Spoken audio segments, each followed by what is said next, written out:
Ladies and gentlemen, welcome back to the channel, welcome back to the King's Blue Realm, and it is kicking off in the transfer window. Manchester City have just landed Marc Guehi. Do you understand how much this changes? How much this changes the landscape of the Premier League? City in January have landed Antoine Semenyo and Marc Guehi. This is crazy. Okay, if this is not strengthening at its peak, I don't know what is. They have addressed their centre-back situation. They've brought in an experienced Premier League centre-back, and they've brought in one of the best goal scorers in the Premier League this season. These people aren't playing. If you thought City were here to compete, they're rebuilding, they're whatever, nah man, they're here to win. Today shows me that City is a club that is ready to win here and now, because tomorrow is not guaranteed. This is crazy.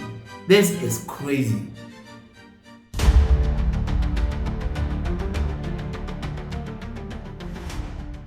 Yeah, so we heard news about Guehi or City moving in for Guehi earlier somewhere, I think yesterday, 17 hours ago. And honestly, I didn't even think it would go through. But this afternoon, I'm just there, I'm just chilling, kicking about. Look up on my phone and I'm seeing Marc Guehi, here we go from Fabrizio. I'm like, these brothers.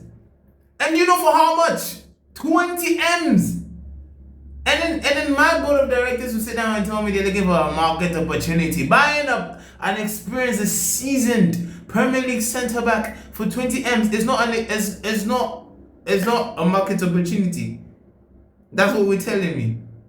And I also read that we have evaluated and we have walked away from the situation.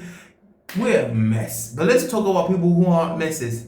Okay, I know this is a Chelsea channel and I'll be dropping our preview in this same video. But before we go to the Chelsea match against Brentford, City are serious. City are here to win the league. City are not here to play. You get me? So, from the bottom of my heart, any team but Arsenal, I wish City all the best in this title race. Whether it be City, whether it be Aston Villa, any of them can win the league. Anybody but Arsenal Football Club. That's my submission on it. And I'm done. Now, for the Chelsea fans, this is our section, this is our talk. Let's have a talk here. We have a game on Saturday. At 3 p.m. we're playing against Brentford at Stamford Bridge. There is a scheduled, a protest.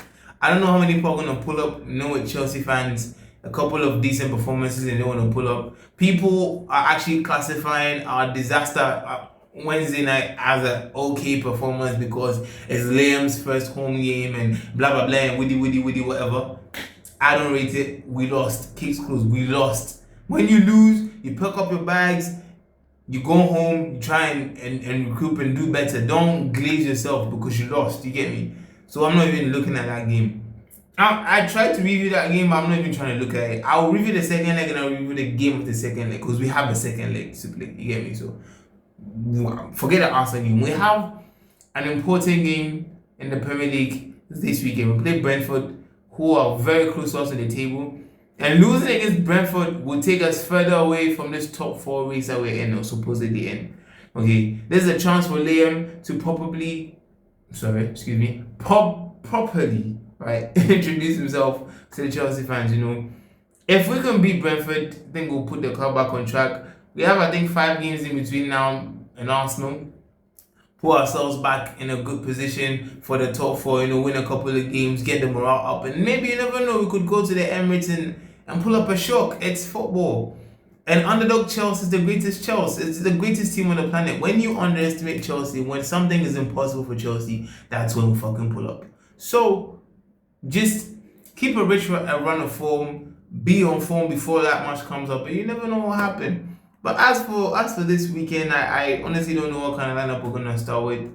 All I know is that if Esteban is fit to play, which I know he is because he's an 18-year-old that used to play about 3 games or 2 games a week in Brazil, Copa Libertadores, and then the Brazilian League, all the time in a very physical league in Brazil, on worse pitches, in terrible and more hot atmospheres. You cannot tell me that Esteban was not physically fit for the intensity of the Premier League. That's bullshit to me. Esteban needs to play. We have all realized that he's our best winger. Maybe not the most prolific. Maybe he's not the most GA-driven player. But in terms of ability to take on players, ability to create chances out of nothing, Esteban is our biggest hope. and he needs to play. Neto was okay, so I think he needs to start as well. But no, let me just stop all this gap and just give him my starting 11. In goal, even though he showed bozo genes, I think Robert Sanchez, he has been good this season. So he deserves a start, even though he single-handedly cost us a game against Arsenal. I'm hearing this talk about him not being the number one and all that talk. If Liam wants to give Jorgensen a chance, Jorgensen has been shit this season, but there are parts of him that are good. Because I remember the Conference League final, he put out some crazy saves. I just don't trust him enough, and I've begun to develop some trust for Robert Sanchez, so I just want that to continue. And on left back, we have the usual suspect, Cucurella. In centre back, Chalobah and Fofana, even though they were dragged to bits, Fofana especially against Arsenal, dragged to bits, man. Zubimendi made my man dance, but less on that. All right, back, I think we should have Gusto. Rich James is back, so actually, you know what? Why don't we have Rich James at right back? Yeah? Rich James at right back, Caicedo in the DM playing with Enzo Fernandez, Cole Palmer in the 10, Esteval, Delap, and Neto. That seems more attack driven. You get me? But then that means that Caicedo is gonna be a lone DM again. I think Andre Santos had a good performance. He's impressing me. I like that kid. He's great, very good footballer, of course, but I think Enzo is a passion. He has passion, and we need more passion in the team. When everything else is loud, you need somebody who cares about the club he's playing for, somebody who cares about the badge. And in this club, the two people that I see care most about the badge are Enzo Fernandez and Reece James. So I always want them on the pitch no matter what. People have been complaining about Enzo's performances. He's not a bad player. He's not shit. He's good. He's decent. He should keep playing. That's my honest opinion. So yeah, that's my opinion. Sanchez in goal, Cucurella at left back, centre back pairing of Chalobah and Fofana, James at right back, have Caicedo and Enzo Fernandez in the midfield, have Cole Palmer in the 10, have Esteval on the right hand side, Delap to start because he didn't play, but I think Delap might not be available, so we can just start João Pedro instead. And on the left hand side, we can have Neto. But Gawizi scored 2 goals, so maybe we should reward him with the Premier League star, have Garnacho on the left hand side, and that will be it. As for Brentford, we know the usual. If we want to win, I think we have to try and stop Igor Thiago and Schade from combining too much. Those two players single-handedly on their own are problems. Having to deal with both of them, knowing that our defenders like to disco dance nowadays, for fun looking at you, and Chalobah isn't the most sound in terms of IQ, we might be in trouble. But if we can control the game, control the pace of the game, take our chances, I think I see us winning.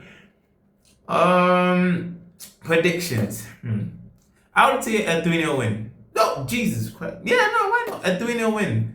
3-0, a Palmer goal, a Palmer hat-trick. How about that? My man has been cold for too long. He needs to wake up. So a Palmer hat-trick on Saturday. We keep up with the top 4 race, and yeah, that's what I think that's what I'm gonna leave it now. So leave a like, subscribe if you enjoyed the video. Leave your comments if you want to talk to me. If you wanna just drop your comments. Let's socialize. You get me? And I'm also on X. I'm also on TikTok, so you can follow those accounts as well. And yeah, we'll talk more. Peace.